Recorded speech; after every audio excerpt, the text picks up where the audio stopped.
आज हम पढ़ेंगे मनोविज्ञान के बारे में और हम मनोविज्ञान के बारे में समझते हुए विस्तार से एक तरीके से अध्ययन करेंगे। मेरा मकसद आपको रटाना नहीं है, मेरा मकसद है आपको समझाना। जैसा कि गिलफोर्ड ने कहा है कि किसी भी बात को अच्छी तरह समझ लेना आधी से ज़्यादा लड़ाई को जीत लेना है। तो सबसे पहले तो हम ये देखते हैं कि मनोविज्ञान शब्द दिया किसने था। मनोविज्ञान शब्द किसने दिया?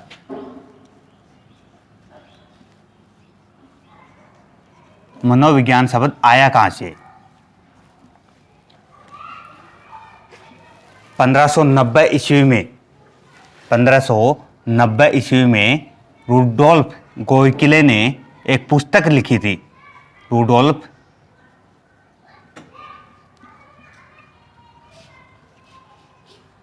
गोइकिले ने एक पुस्तक लिखी जिसका नाम था साइकोलॉजिया।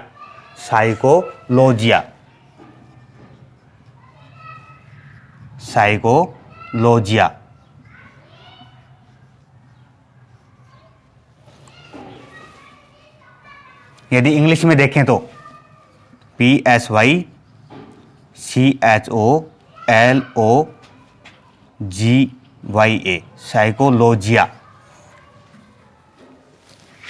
साइकोलॉजिया में साइकोलॉजी शब्द का सर्वप्रथम प्रयोग किया गया। यह प्रयोग साइकोलॉजिया शब्द का प्रयोग सबसे पहले 1590 ईस्वी में रुडोल्फ गोइकिले ने किया था। अब हम देखते हैं कि मनोविज्ञान की उत्पत्ति कैसे होती है। मनोविज्ञान की उत्पत्ति किस प्रकार से हुई, मनोविज्ञान आया कहाँ से? ऐसा माना जाता है, मुख्य रूप से रायब्रेन ने माना है कि मनोविज्ञान की उत्पत्ति दर्शन शास्त्र के अंग के रूप में हुई है।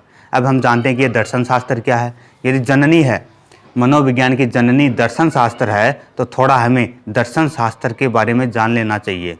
यदि संक्षेप में मैं आपको बताऊं तो दर्शन शास्त्र वह शास्त्र है जिसमें आत्मा क्या है, आत्मा मरती है या नहीं मरती है, व्यक्ति का पुनर्जन्म होता है या नहीं होता है, इन सब का अध्ययन दर्शन शास्त्र के अंतर्गत किया जाता है। साइकोलॉजी शब्द यूनानी भाषा के दो शब्दों से मिलकर बना है। PSYCHOLOGY साइकोलॉजी शब्द यूनानी भाषा के दो शब्दों से मिलकर बना है। पहला साइके PSYCHE, यहाँ पे ध्यान ये रखना है कि ई आएगा, यहाँ पे ओ नहीं आएगा। PSYCHO, ओ की जगह पे ई करना है। दूसरा LOGOS साइके प्लस लॉग्स, ये यूनानी भाषा के शब्द हैं। साइके और लॉग्स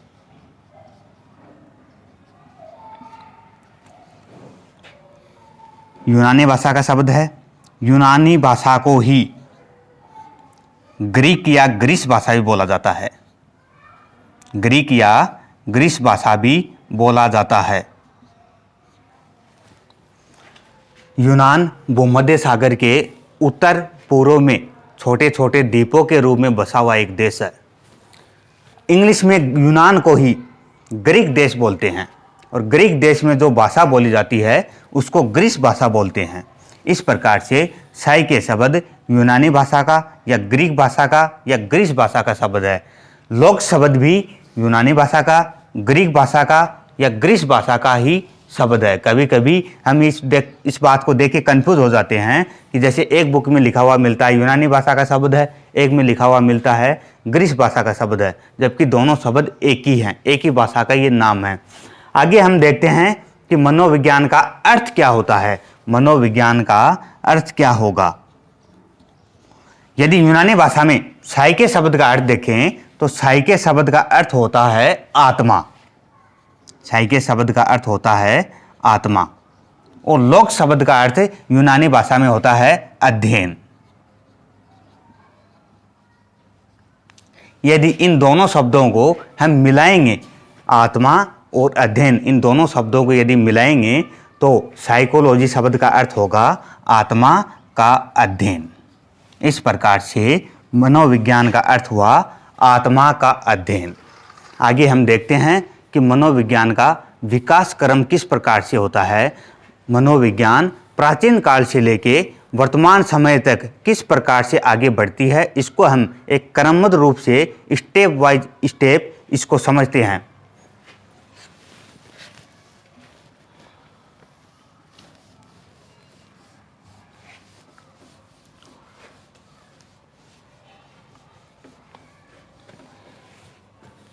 यूनान का एक प्रसिद्ध दार्शनिक हुआ है जिसका नाम था सुकरात। यूनान का एक प्रसिद्ध दार्शनिक था जिसका नाम था सुकरात।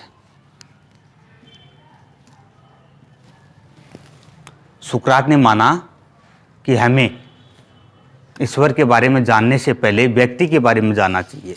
हम इंसान हैं, इंसान होने के नाते पहले तो हमें इंसानों को जानो, उसके बाद में हमें ईश्वर के बारे में सोचना चाहिए। इसी बात का प्रभाव सुकरात के शिष्य प्लेटो पर पड़ता है और प्लेटो ने माना कि हाँ, ये बात सही है, राइट बात है। हम मनुष्य हैं, इसलिए हमें मनुष्य का अध्ययन करना चाहिए। क्यों? क्योंकि मनुष्य के मध्य में आत्मा होती है। शरीर की जितनी भी क्रियाएं होती है उन पर नियंत्रण स्थापित करने का कार्य आत्मा करती है, इसलिए हमें मनुष्य के बारे में ही जानना चाहिए। इस प्रकार से सबसे पहले आत्मा शब्द का प्रयोग प्लेटो के द्वारा किया गया था। आत्मा शब्द का सबसे पहले प्रयोग प्लेटो करता है। इसी बात का प्रभाव प्लेटो के ही शिष्य अरस्तु पर पड़ता है और अरस्तु आत्मा शब्द पे गहनता से अध्ययन करना शुरू कर देता है।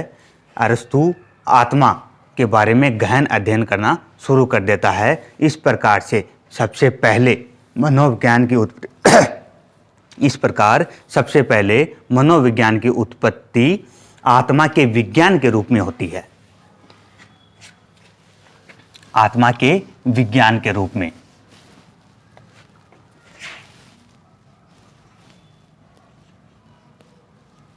आत्मा का विज्ञान।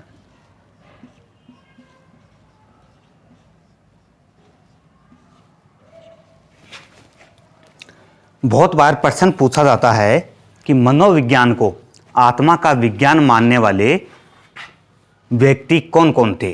तो सबसे पहले नंबर पे नाम आता है अरस्तु का।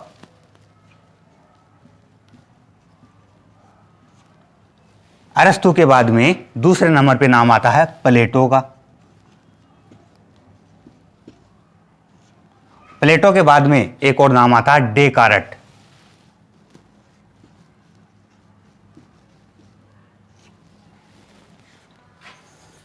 मनोविज्ञान को आत्मा का विज्ञान मानने वाले व्यक्ति अरस्तु, प्लेटो और डेकार्ट हैं।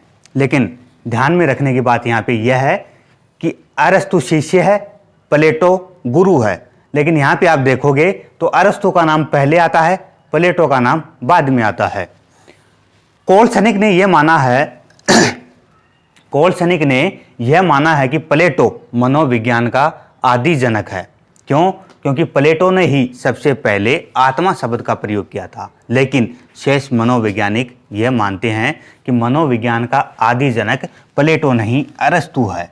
क्यों? क्योंकि अरस्तु ने ही आत्मा पर गहनता से अध्ययन किया था। 16वीं शताब्दी तक मनोविज्ञान की यही परिभाषा प्रचलित रहती है और लेकिन 16वीं शताब्दी के अंत में इस परिभाषा को खारिज कर दिया जाता है। जब एक परिभाषा को खारिज किया जाता है तो दूसरी परिभाषा उभर के आती है। वो परिभाषा थी मन या मस्तिष्क का विज्ञान।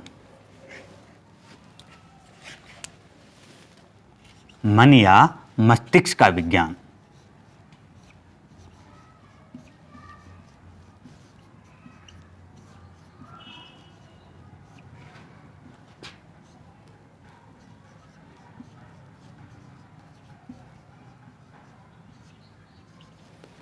मन या मस्तिष्क का विज्ञान। आत्मा का ना तो कोई रंग होता है, ना ही कोई रूप होता है, ना ही आत्मा को सिद्ध किया जा सकता।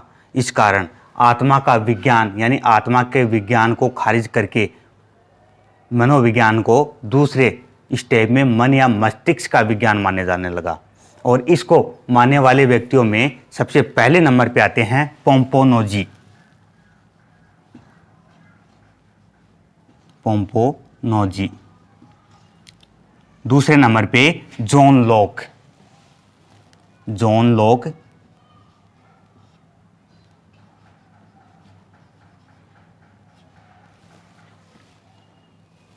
पोम्पोनोजी, John Locke, Thomas Reid. Thomas Reid. और एक और व्यक्ति थे जिनका नाम था बर्कली। बर्कली। इन्होंने माना है कि शरीर की क्रियाओं पर नियंत्रण करने का कार्य मन या मस्तिष्क का होता है, इसलिए पूरे शरीर में आत्मा महत्वपूर्ण नहीं है बल्कि मन या मस्तिष्क महत्वपूर्ण है। और 17वीं और 18वीं शताब्दी में मनोविज्ञान को मन या मस्तिष्क के विज्ञान के रूप में पढ़ा जाता था, लेकिन मन का भी कोई आकार नहीं होता है, ना ही कोई रूप होता है, ना ही कोई रंग होता है। मन कहीं भी आ सकता है, कहीं भी जा सकता है। इसलिए 18वीं शताब्दी के अंत में इस परिभाषा को भी खारिज कर दिया जाता है, और जब इसी परिभाषा को भी जब खारिज किया जाता है तो एक नई परिभाषा उभर के सामने आती है जिसको बोला जाता है चेतना का विज्ञान। तीसरे नंबर पे आता है चेतना का विज्ञान।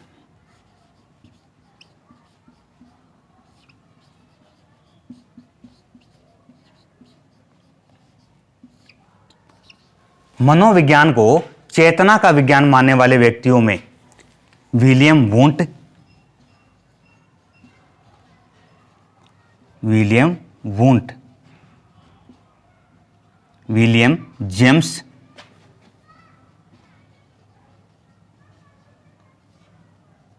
विलियम जेम्स और जेम्स सली हैं।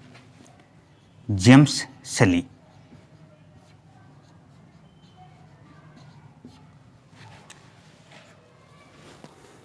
आपने यहां पे ऊपर देखा कि अरस्तु, प्लेटो, डेकार्ट, इन्होंने माना है कि मनोविज्ञान आत्मा का विज्ञान है, लेकिन आत्मा को सिद्ध नहीं किया जा सकता है। आत्मा का रूप रंग आकार नहीं होता है, ना ही मन या मस्तिष्क का रूप रंग आकार होता है। तीसरे नंबर पे जब आते हैं कि मनोविज्ञान को चेतना का विज्ञान जब माना जाता है तो इसको सिद्ध करने के लिए प्रयोगशाला की स्थापना विलियम वुंट ने की थी। विलियम वुंट ने, ध्यान रखने की बात यह है कि सबसे पहले मनोविज्ञान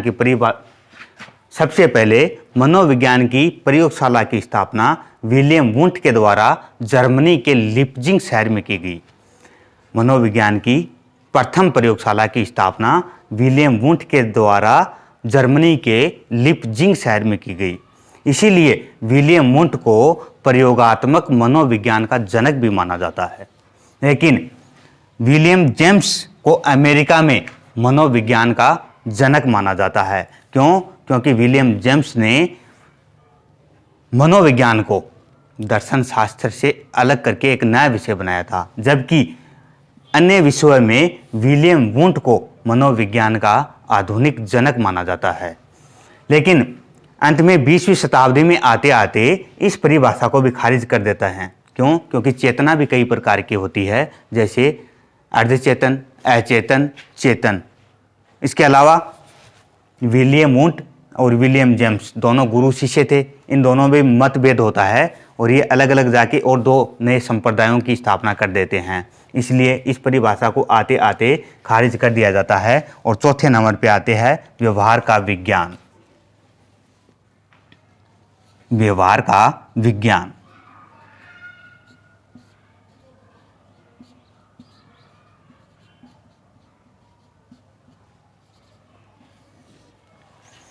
मनोविज्ञान को व्यवहार का विज्ञान मानने वाले व्यक्तियों में सबसे पहले नंबर पे जेबी वाटसन का नाम आता है। JB Watson.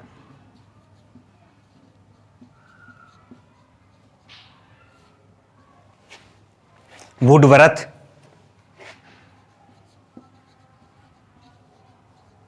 Skinner. JB Watson को व्यवहारवाद का जनक माना जाता है। और वर्तमान में भी यही परिभाषा सबसे अधिक प्रचलित है। वर्तमान में मनोविज्ञान को व्यवहार का विज्ञान माना जाता है।